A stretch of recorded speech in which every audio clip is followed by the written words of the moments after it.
Deus.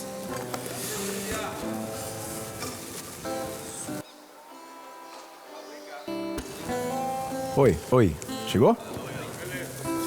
Eita, glória a Deus. Fecha teus olhos. Pai, nós te louvamos por essa manhã. Ela faz parte de um dia, segundo a tua palavra, programado por você, na razão de alegrar o nosso coração. Eita, que coisa boa, Pai.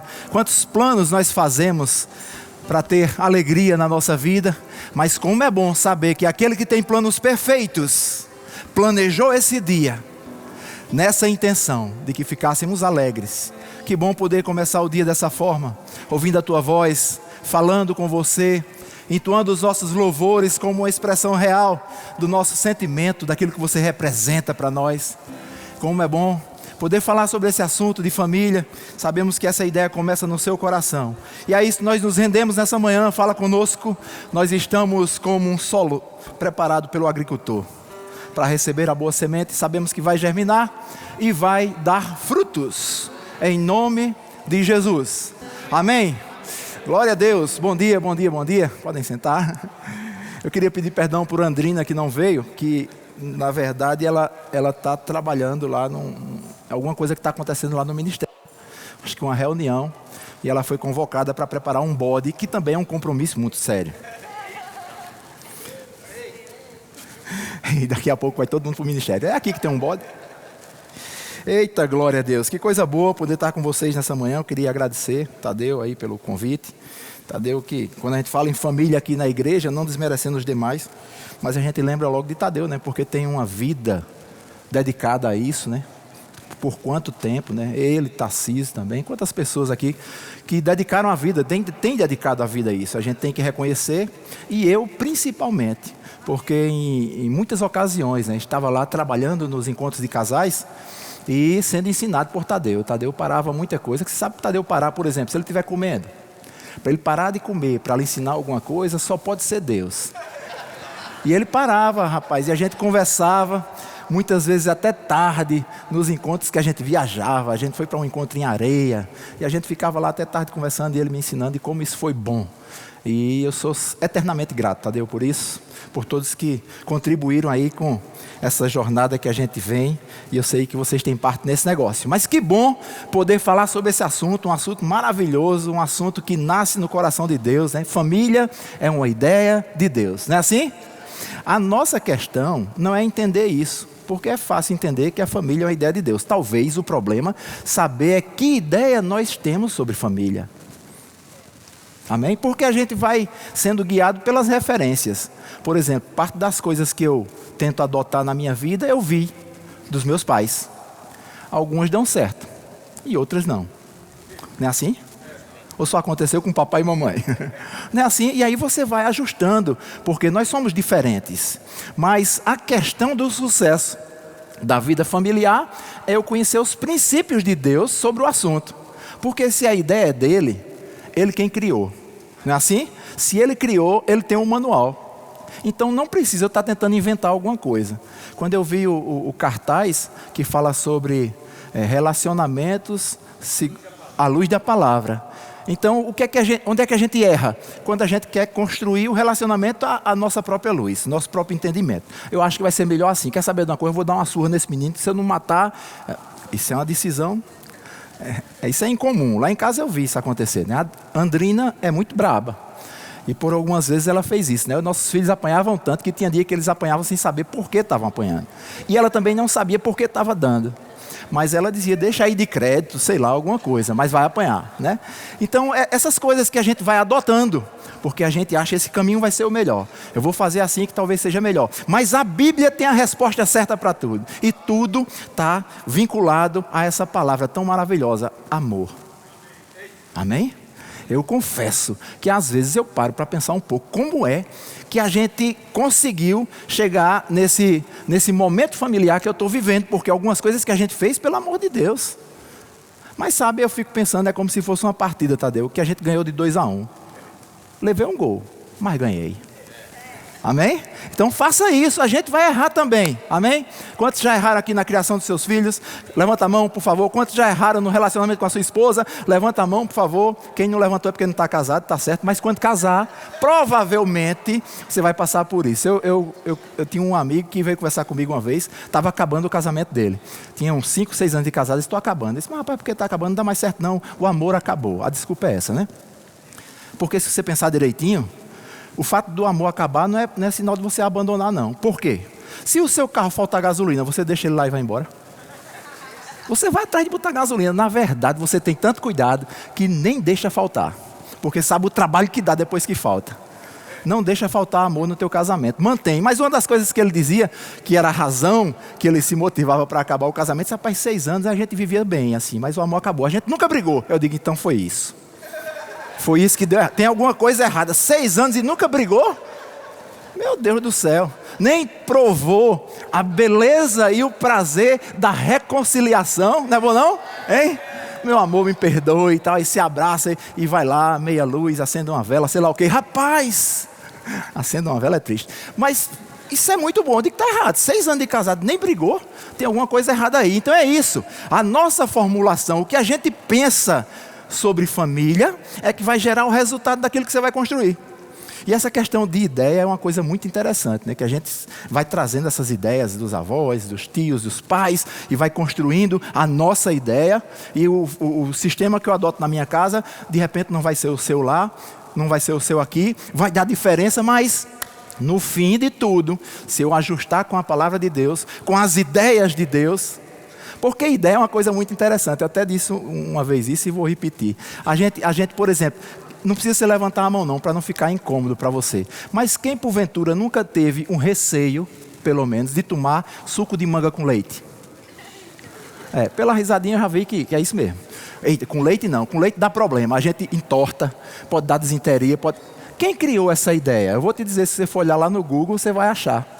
Os senhores de engenho, lá atrás. Porque o leite era raro e caro. Começaram a soltar um boato, porque lá tinha muita manga. E os escravos chupavam manga à vontade. Aí serei, manga com leite ofende. Compraram a ideia. E até hoje, e outra coisa, eu estou dizendo isso a você, você certamente está acreditando, se não tiver depois você confere no Google, mas você vai ver que mesmo depois de conferido, quando você for tomar um suco de manga, você pergunta, tem leite? Como se ainda tivesse meio cismado. Porque a ideia ficou cravada no seu coração. E é isso que Deus quer para mim e para você. Cravar a ideia dele sobre esse assunto no nosso coração. Se a gente fizer isso, vai dar certo. Amém? A gente vai errar menos e a gente vai ter o benefício e o prazer de servir a Deus nessa área com excelência. Amém? Deixa eu ler logo uma coisa aqui para vocês que está em Gênesis, para depois não dizer nem que eu falei tanto e nem a Bíblia li. E diz assim, no verso 26, não precisa se abrir. Então Deus disse, façamos o ser humano à nossa imagem. Ele será semelhante a nós. Dominará sobre os peixes do mar, sobre as aves do céu, sobre os animais domésticos, sobre todos os animais selvagens da terra e sobre os animais que rastejam pelo chão. E eu queria frisar isso. Numa família são elementos que tem que ter uma vida com Deus de forma pessoal e particular e depois coletiva. Não adianta pensar só nisso sem a primeira parte. E aqui a Bíblia está dizendo e dando essa recomendação, que nós fomos criados imagem e semelhança de Deus. Deixa eu te falar uma coisa, imagem significa, reflete o original. Pense em você olhando para o espelho, ali está o espelho, está você, refletindo você. A imagem reflete o original. E ser semelhança de Deus é ter características que lembram o original. Então Deus está nos convocando para refletir o original e para ter características que possa apontar para a origem que é Deus. Se eu faço isso na minha vida, vai refletir no meu relacionamento com a minha esposa, no meu relacionamento com os meus filhos, no meu relacionamento familiar, porque isso envolve muita coisa. Para você ter ideia, a família não é só aquela parte, essa é a família, o núcleo principal. Eu, minha esposa, os meus 3 filhos, um genro, 2 noras, 4 netos, 3 fora e 1 no bucho. É muita coisa. A gente começou essa história sozinho lá atrás, num namorozinho de nada, e já tem esse povo todo envolvido no negócio. Não é assim? Então isso tudo nos reverte a pensar de que a nossa vida familiar, ela é como um bolo. E talvez você esteja pensando, ele está falando de bolo porque fez a bariátrica que deve estar desejando bolo. Não é nada disso não, viu? E eu também estou assim magrinho, também não foi nenhuma doença não, viu? Foi uma cirurgia, foi uma necessidade, tá bom? Então, é como um bolo. Você já viu alguém pegar um bolo e comer, pegando o bolo assim, comer, isso seria um negócio absurdo. Pode até ter visto, mas foi alguém brincando, porque ninguém come um bolo assim, a gente come como? Fatiando. A nossa vida familiar, ela é feita de fatias. E eu teria várias fatias para falar com vocês nessa manhã. A gente poderia falar de sexo, a gente poderia falar de sogra. Duas coisas tão extremas, né? Uma muito boa e uma melhor ainda. Pensou que eu ia dizer ruim, né? Então, quantas coisas poderíamos falar? Mas eu quero falar sobre 3 fatias desse bolo. E a primeira fatia tem a ver com o relacionamento marido e mulher. Amém? A gente precisa desenvolver. Relacionamento tem que ser desenvolvido. E é uma arte. E a arte você aprende, não é assim? E eu diria até que tem momentos no nosso casamento que é uma arte ninja. Não é assim? Tem um amigo meu que é pastor lá em João Pessoa, quando ele vai dar palestra para encontro de casais, ele sempre conta isso, eu acho legal e gosto de repetir. E ele disse que uma vez perguntaram a ele assim, você já teve vontade de se separar? Aí ele só disse, de separar não, mas de matá-la eu já tive muitas vezes. Ele estava apenas, não estava dizendo que tinha desejo de matar a mulher não, apenas dizendo, de uma forma graciosa, que todos nós enfrentamos problemas, mas o nosso problema não é o problema, é como eu me comporto diante do problema. Amém? E quem vai me conduzir nisso? A palavra de Deus. E nesse relacionamento quase ninja que a gente precisa ter com a esposa, porque os dias são diferentes, né? Acorda de uma forma. Pra você ter ideia, quando a gente namorava, pelo menos aconteceu comigo, eu nem imaginava a Adrina com cabelo assanhado. Eu pensava que era uma Barbie, eu nem imaginava, isso aqui é um segredo pra gente, que ela ia no banheiro. Pois nem é que vai. E ó, comigo, ó, mesmo nível, pelo amor de Deus. É assim, né? Fica encabulado não, tem gente que não está nem olhando de lado na hora dessa. Mas é assim, mas a gente vai lidando com isso, aquele bom dia de manhã cedo que você nem esperava. Quando você namorava os bons dias, e pelo amor de Deus, era um bom dia de verdade. Mas aquele de manhã cedo, bom dia que você disse, eita, será que ela engoliu minha meia? É um bom dia que não estava programado. Você diz, pelo amor de Deus, o que foi que houve aqui, né? Mas o amor sustenta isso. Amém? Amém? Cuide dos seus dentes. Essa é a mensagem que está entre a mensagem. Cuide dos seus dentes, cuide da sua boca, cuide daquilo que você precisa cuidar. Amém? Mas esse relacionamento, a gente tem que pensar da seguinte forma, porque tem coisas que eu fazia antigamente e eu não faço mais hoje. Aí você diz, não, porque agora não precisa mais não, eu já casei, já consegui, já conquistei aquele meu objetivo. Ei, o casamento, o relacionamento marido e mulher é uma conquista eterna. Eterna. E eu acho que da parte do homem nem tanto, mas da parte da mulher, quando chegar lá em cima, ainda vai querer fazer confusão. Não, ainda faltou tal coisa, tu tem que fazer nem que seja aqui, para tu não ficar com débito. Né? É assim, relacionamento, é isso. E eu lembro como a gente investia tanto, você também, quando você ia namorar. Eu namorei um tempão, namorei 4 meses e depois casei. Isso é sinal de um cara decidido, né? É, muito. E aí, eu me lembro que quando eu me arrumava para ir para a casa de Adrina, na casa da mãe dela, para namorar, rapaz, eu caprichava demais, ó. O sovaco era bem cuidado, era leite de rosa. Leite de rosa no sovaco, na cabeça, né? Usou também, né? E aqui no corpo eu passava seiva de alfazema, meu amigo, show de bola. Pegava aquela melhor roupa, tudo engomadinho, tudo bonitinho, me ajeitava e ia. E eu lembro que no meio do caminho eu parava numa mercearia para comprar uma pastilha Howlis da preta. Eita, muita gente comprou, ainda bem que eu não estou só nesse negócio. E eu comprava essa pastilha, rapaz, eu saía comendo a pastilha até chegar lá. Por quê? O hálito. Tinha que chegar arrasando. E eu lembro que quando eu chegava, eu dizia assim, boa noite, meu amor. Aí ela lacrimejava os olhos. Eu achava que era emoção porque eu tinha chegado, mas não era, era a pastilha que saía da minha boca, pegava no olho dela. Aí ela lacrimejava. Mas isso era investimento. Por que você faz isso? Ou fazia? Porque você só investe naquilo que você acredita. Vou dizer de novo, que essa parte foi boa, até calou o riso. Você só investe naquilo que você acredita. Invista no seu relacionamento com a sua esposa. Continua, queridos. Eu vou até dizer um negócio meio forte, mas a gente está em casa. Jogue fora aquelas cuecas velhas que estão folote. Que o elástico já vem. Mas eu amo tanto essa cueca. Não ame cueca não, ame sua esposa. E as esposas, se ainda tem aquelas camisas de político, jogue fora. Porque teve uma vez que eu me acordei, quando eu me virei, eu estava cara a cara com Cássio Cunha Lima. Não, a gente tem que começar a mudar isso. Não é porque a gente fazia e não precisa fazer mais porque já casou. Ei, precisamos investir ainda nesse relacionamento. Dar presentes. Dar oferta. Amém? Silenciou agora. Oferta do homem para a mulher e da mulher para o homem. Quando eu falo da oferta, não necessariamente é dar algum valor financeiro. Isso é bom também. Quem gosta? Amém. Se você gosta, dê, porque quando você planta, você colhe. Amém? Então, faça isso. Você pode doar um abraço. E eu vou dizer uma coisa, parece brincadeira, mas eu tenho uma direção para isso. Quanto tempo faz? Ei, aquele beijo na boca. Ó. Quanto tempo faz?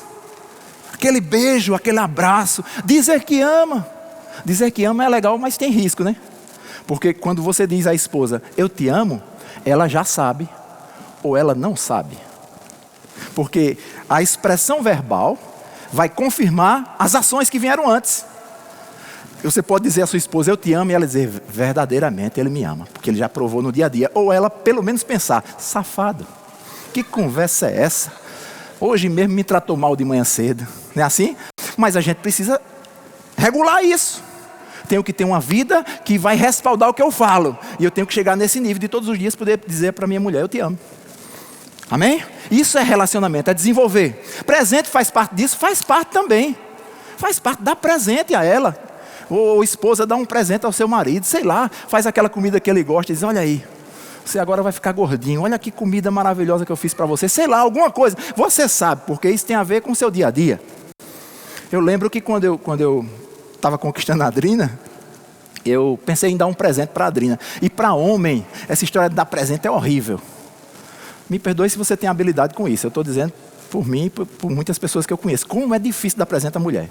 Porque nem tudo agrada e parece que aquilo que você acha que vai agradar é o que menos agrada. Eu fui aos Estados Unidos e a Adriana disse, meu filho, traga um presente para mim. Eu disse, o que é que você quer? Ela disse, eu quero uma bolsa. Dizer para um homem, compra uma bolsa. Como é isso, compra uma bolsa? O que é bolsa para um homem? É qualquer coisa que caiba coisa dentro. Tem até bolsa de plástico, aquela que você traz o pão. E eu fui. E cheguei numa loja lá e tinha uma parede assim imensa de bolsas. E eu olhei e disse, pronto, agora eu arrumei. Como é que eu vou escolher uma bolsa aqui? Aí saí olhando, aí tinha uma floridazinha. Eu digo, eita, é essa.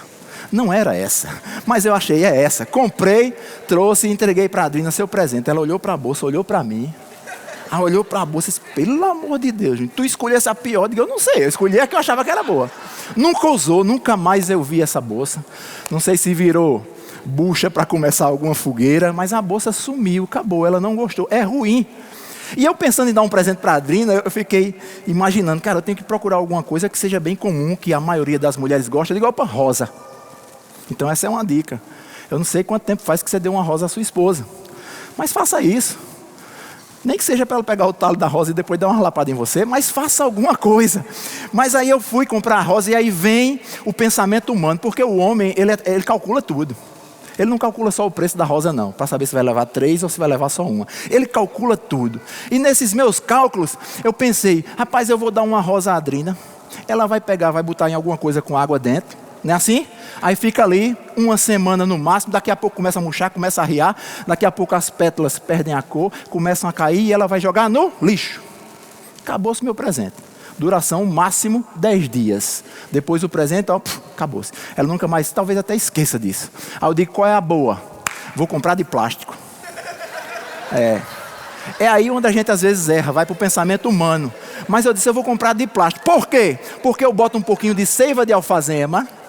E todas as vezes que ela cheirar essa rosa, que nunca vai deixar de ser bonita como está, porque é de plástico, ela vai lembrar de mim. A rosa tinha umas pétalas vermelhas e uns pontinhos pretos. Só depois eu descobri que os pontinhos pretos eram cocô de mosca. Mas quando eu dei essa rosa, foi outro desgosto de Adrina. Quando eu dei essa rosa a ela, quando ela viu que era de plástico. E ela disse, meu filho, nunca faça isso. Não se dá rosa de plástico. Tal. Foi um problema. É difícil, mas sabe qual é o segredo aí? Ei, eu estou tentando fazer alguma coisa.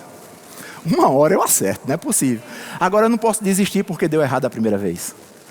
Eu quero estimular vocês. Aquelas coisas que a gente tanto investia no começo, continua. Porque isso é desenvolver o relacionamento conjugal. Isso é muito importante. Isso vai influenciar e interferir em tudo na nossa vida. Se a minha família vai bem, a minha vida ministerial vai bem.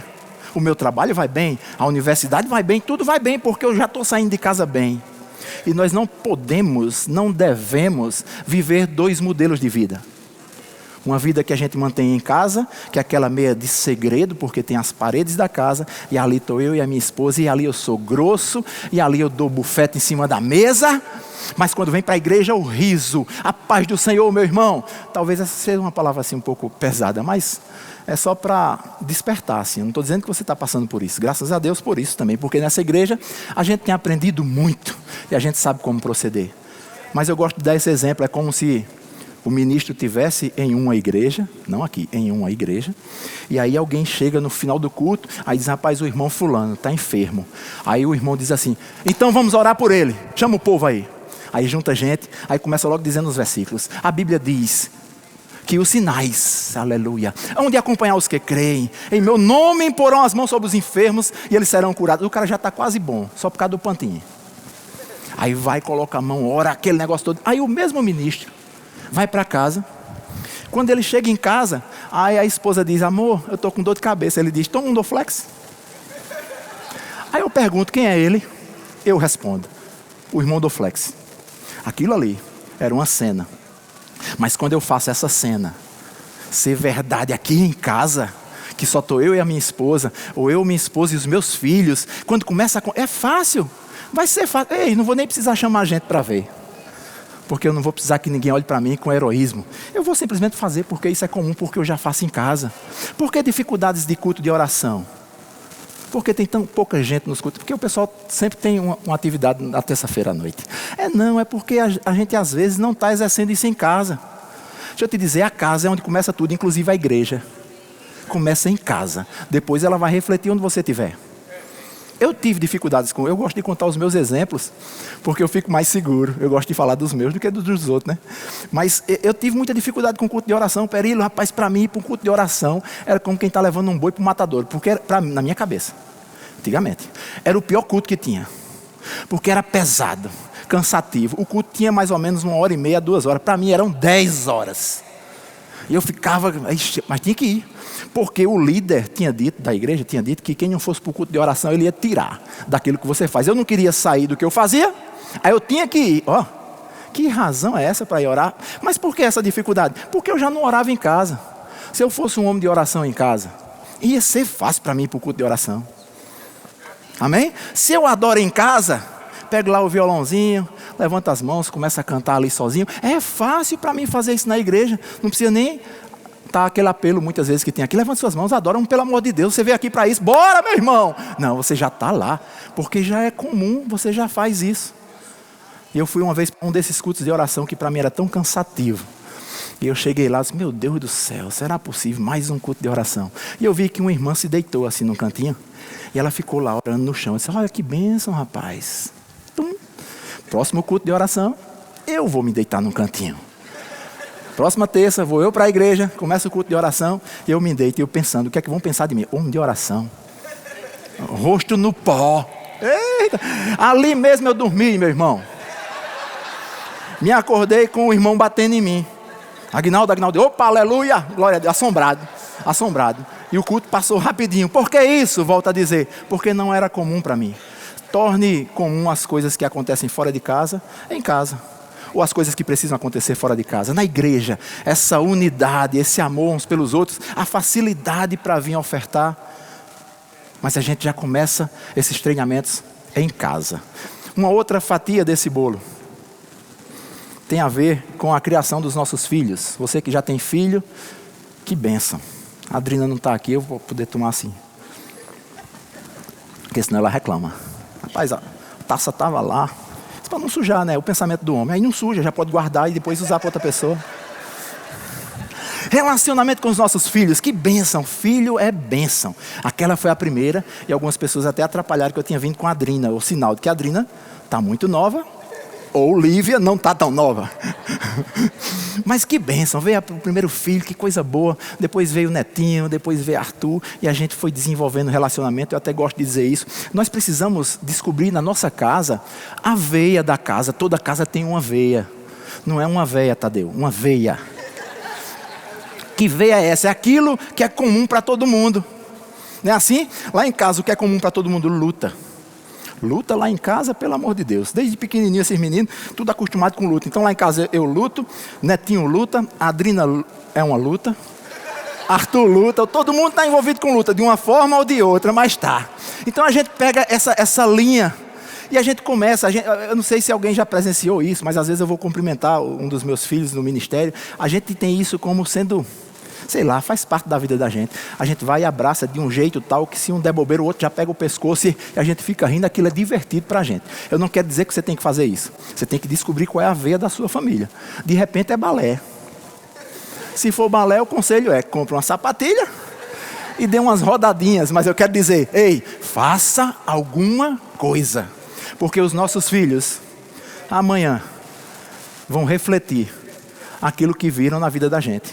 Da mesma forma que hoje, nós estamos refletindo aquilo que nós vimos na vida dos nossos pais. Eu gosto de dar esse exemplo. Certa vez eu estava me arrumando para ir ao culto.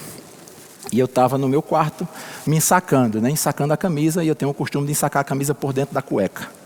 Porque fica mais seguro, né? Bota por dentro da cueca, vou ensinar você. Bota por dentro, depois você puxa aqui embaixo, agora tem a cueca segurando, tem a calça segurando, o cinto segurando. Pode fazer qualquer movimento que ele não desensaca. Certo? E eu estava lá fazendo essa artimanha e meu filho passou. E na época, Arthur era bem pequenininho. E ele olhou e foi. Alguns dias depois, aí eu passo no quarto dele, a gente está se arrumando para ir para a igreja. O que é que ele está fazendo? Ensacando a camisa por dentro da cueca. Rapaz, cueca fala. Quando eu vi aquilo, eu disse, mas rapaz, olha aí. Então quer dizer que ele está reparando em mim para repetir aquilo que eu faço. Aí você pode estar pensando, rapaz, pois eu não sei o que foi que eu fiz, que hoje os meus filhos estão me dando trabalho nisso, dando trabalho naquilo. Deixa eu te dizer, a história não acabou. A história não acabou. Hoje é dia de você poder reverter qualquer história se você quiser. Amém? Você pode isso, porque você não está só. E Deus que criou a tal da família, Ele diz na sua palavra que é com você. E Ele quer estender a mão para te socorrer. Amém? A Bíblia fala naquele texto em que Pedro afunda quando está caminhando sobre o mar. Vocês conhecem bem esse texto? Ele está olhando para Jesus enquanto anda, mas quando olha para as circunstâncias, para as coisas que estavam acontecendo, ele afunda. Mas quando ele afunda, ele dá um grito. E o grito de Pedro é, Jesus, salva-me. Eu acho que foi um grito assim, de pulmão cheio mesmo. Porque ali era coisa de morte, não era aquele negócio, me salva, não. Era morte. E aí a Bíblia diz que Jesus prontamente estendeu a mão para o socorrer. Eu fui olhar o que é o significado da palavra prontamente. Rapaz, prontamente, Tadeu, é como se você já estivesse assim, só esperando, sabe? Ó, chame para ver uma coisa. Epa, na hora. Jesus não vai fazer medida, mas ele foi tão ruim, ele fez tanta besteira. Quem mandou olhar de lado? Agora vai morrer mesmo. Quem pode fazer isso somos nós. Jesus não. Porque ele não é simplesmente uma expressão de amor. Ele é o próprio amor. E sabe que no relacionamento familiar com a nossa esposa, com os nossos filhos, se tem uma coisa que a gente precisa aprender, é entender essas características de Deus. Deus é amor. Isso é muito profundo. Porque a gente vai querer calcular esse amor pelo nosso amor, que às vezes é muito limitado. Ou quase sempre. Quando a gente diz a paz de Deus, aí você pensa assim, eita, a paz de Deus. Aí a gente às vezes quer comparar com a nossa paz, porque existem dois modelos de paz na Bíblia. A primeira paz é aquela paz que a Bíblia chama de do mundo. Essa paz é mais ou menos aquela que você tinha uma conta para pagar, aí você pegou o dinheiro e pagou. Aí você pega a conta com aquele carimbo de pago e você faz, graças a Deus, estou em paz. Essa é a paz do mundo. Mas aí Jesus disse assim, a minha paz eu dou a vocês, não dou como a do mundo. Opa, tem dois modelos. Aí em outro momento ele diz assim, a minha paz é aquela que excede todo o entendimento. Ou seja, por mais que a gente se esforce, ainda não vamos conseguir entender na plenitude essa paz de Deus. Esses são os sentimentos de Deus. E quando eu começo a me aprofundar nisso, vendo como é grandioso e aplicando na minha vida, ei, isso dá certo e é bom. Amém? Eu tive uma experiência enquanto pastoreava a igreja Verbo da Vida em Intermares, Cabedelo.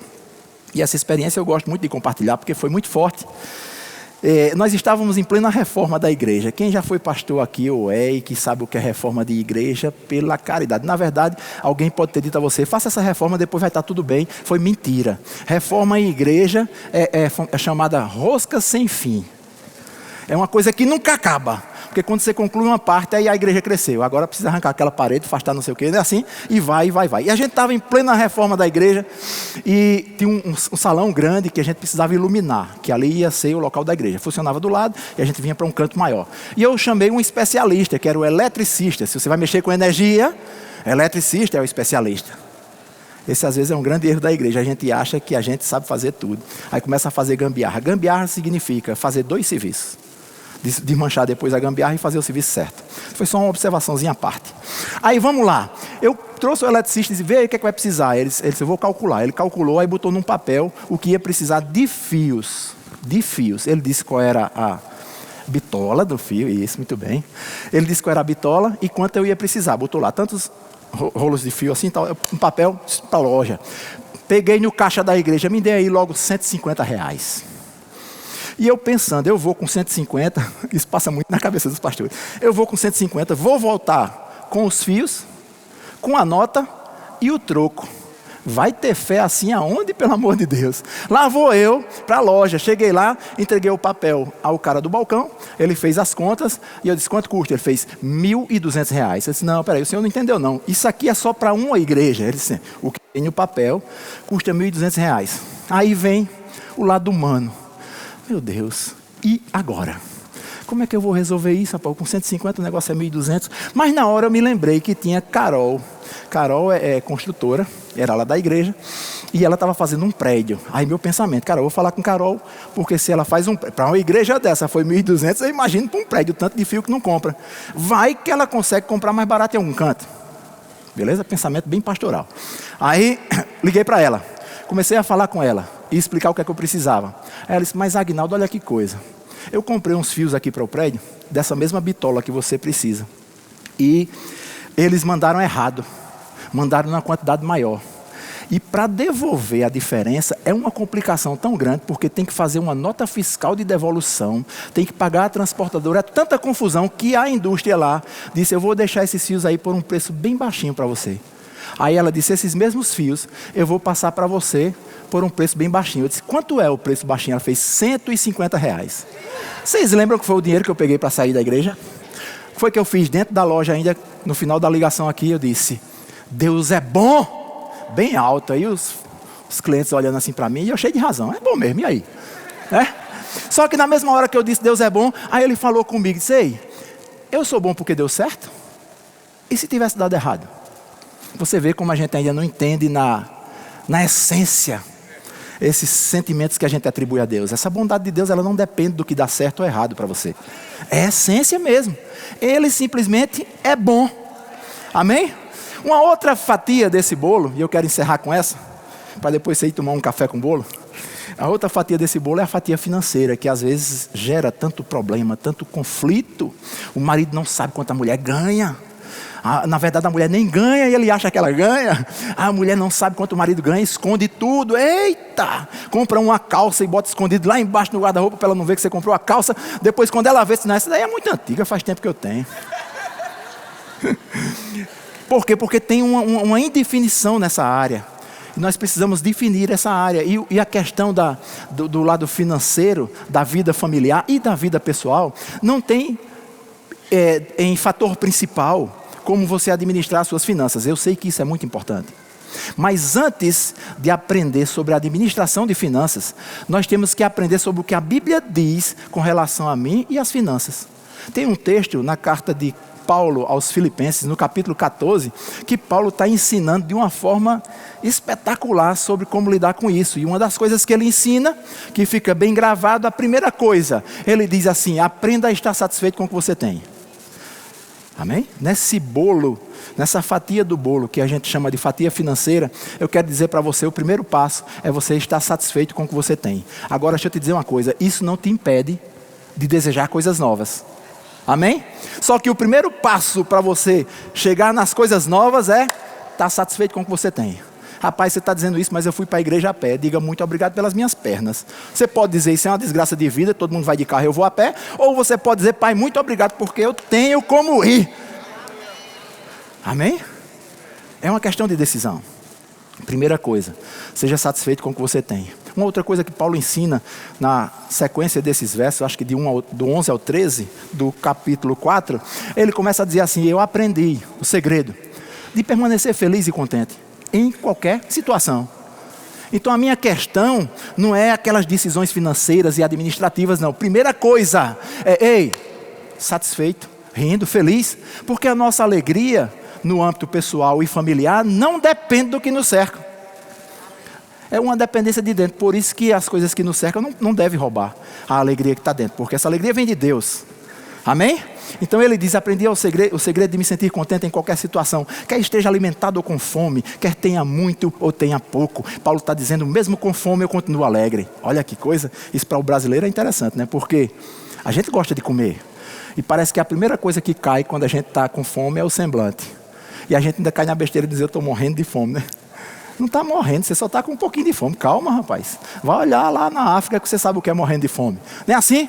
Então ele ensina. Aí depois ele, na continuação, no verso 13, ele diz assim: posso todas as coisas naquele que me fortalece. Depois que a gente tem a consciência real do que Deus está nos ensinando a respeito de comportamento pessoal e familiar, aí você vai poder dizer com segurança: posso todas as coisas naquele que me fortalece. Eu sei que às vezes a gente pode correr o risco de dizer esse verso vibrando muito mais por posso todas as coisas, do que por aquele que nos fortalece.